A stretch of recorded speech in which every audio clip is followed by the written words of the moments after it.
Շատ ուրախ եմ ձեզ տեսնելու համար, ես ձեզանից էլ երիտասարդ եմ, հոգով, լավ իմացեք։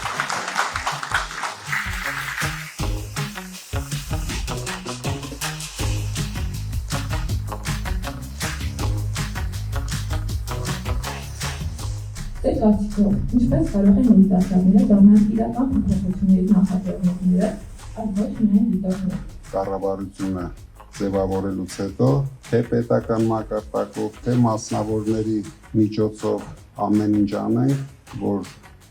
մեր երիտասարդները, ես վստահ եմ, առաջին հերթին կարիք ունեն ստանան լավ կրթություն Հայաստանում, արժանապատիվ աշխատանք Հայաստանում, արժանապատիվ ապագա Հայաստանում, արժանապատիվ աշխատավարձ Հայաստանում,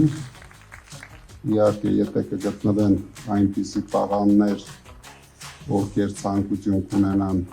աշխարհը շուռ տալու, ամեն ինչով մենք աջակցել ենք։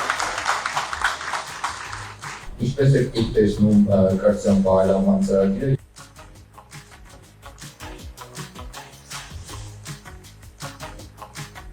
Ես ուզում եմ նշեմ, որ տարիներ շարունակ մենք աջակցել ենք հայ ուսանողներին, աջակցել ենք հարյուրավոր երիտասարդների, ովքեր կրթություն են ստացել արտասահմանում, ինչի կարիք ունեցել են տարիներ շարունակ, մոտարապես 10 տարի մենք ապահովել ենք։